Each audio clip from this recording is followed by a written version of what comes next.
ನಾವು ಬಾಯಲ್ಲಿ may be ಮೆಣಸಿನ ಇದೆಂತ ಮೆಣಸಿನಕಾಯಿ ಹಾಗೆ ಇರ್ಬೋದು, ಬಟ್ ಹೊಲಗೆ ಉಂಟಲ್ವ ರಸಗುಲ್ಲ.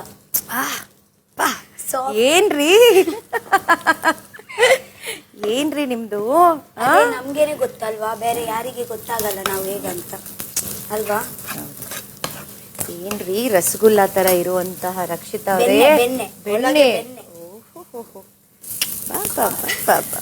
ಮುಖ ಮತ್ತೆ ನಾಲೈ ಮೆಣಸಿನಕಾಯಿ ಅಷ್ಟೇ, ಹೃದಯ ಬೆಣ್ಣೆ.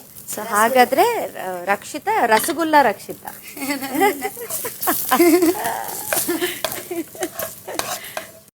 ಗೈಸ್, ಪ್ರೋಮ್ ನೋಡೋದಲ್ಲ ಏನೋ ಸಿನಕದ ಕಮೆಂಟ್ ಸೆಕ್ಷನ್ ತಿಳಿಸಿ. ಆ್ಯಂಡ್ ಇಲ್ಲಿ ನಮ್ಮ ರಕ್ಷಿತಾ ಶೆಟ್ಟಿ ಮತ್ತು ನಮ್ಮ ಅಶ್ವಿನ್ ಗೌಡ ಇವರಿಬ್ಬರ ಮಾತುಕತೆ ತುಂಬ ಜಾಸ್ತಿನೇ ಆಗಿದೆ.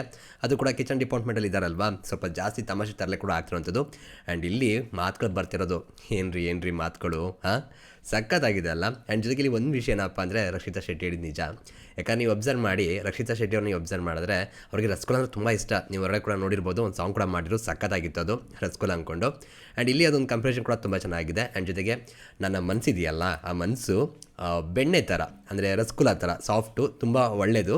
ಬಟ್ ಏನು ಮಾಡೋಣ, ನನ್ನ ಮಾತು ಮತ್ತು ನನ್ನ ಆ್ಯಕ್ಷನ್ ಇದೆಯಲ್ಲ, ಬಾಡಿ ಲ್ಯಾಂಗ್ವೇಜ್ ಅಥವಾ ರಿಯಾಕ್ಟ್ ಮಾಡೋಂಥದ್ದು ಇದೆಲ್ಲ ಇದೆಯಲ್ಲ, ಅದು ಸ್ವಲ್ಪ ಖಾರ. ಆದರೆ ಮನಸ್ಸು ಮಾತ್ರ ತುಂಬ ಸಾಫ್ಟು, ಅಂದರೆ ಒಳ್ಳೆಯ ಹುಡುಗಿ ಅನ್ನೋ ರೀತಿ ಹೇಳ್ತಿರೋಂಥದ್ದು. ನನಗೂ ಕೂಡ ಹಾಗೆ ಅನಿಸುತ್ತೆ. ಯಾಕಂದರೆ ನಮ್ಮ ಮಾತಲ್ಲಿ ಏನೇ ಬರ್ಬೋದು, ನಿಜವಾಗ್ಲೂ ಮನಸ್ಸಿನಲ್ಲಿ ಏನಿರುತ್ತೆ ಅನ್ನೋದು ತುಂಬ ಇಂಪಾರ್ಟೆಂಟ್ ಆಗುತ್ತೆ ಅಲ್ವಾ. ನಾನು ರಕ್ಷಿತಾ ಶೆಟ್ಟಿ ಅವರ ಒಂದು ಬಿಗ್ ಬಾಸ್ ಜರ್ನಿ ನೋಡಿದಾಗ ಆ ಪೊಸೆಸಿವ್ನೆಸ್ಸಿಂದ ಒಂದಿಷ್ಟು ವಿಷಯ ಆಗಿರೋದು ಬಿಟ್ಟರೆ ಇನ್ನೆಲ್ಲ ಕೂಡ ತುಂಬ ಒಳ್ಳೆಯದಿದೆ. ಆ್ಯಂಡ್ ಒಳ್ಳೇದು ಮಾಡಬೇಕು, ಒಳ್ಳೆ ರೀತಿ ಇರಬೇಕು, ಕೇರು, ಆ ಪ್ರೀತಿ ಇದೆಲ್ಲ ಕೂಡ ಚೆನ್ನಾಗಿದೆ.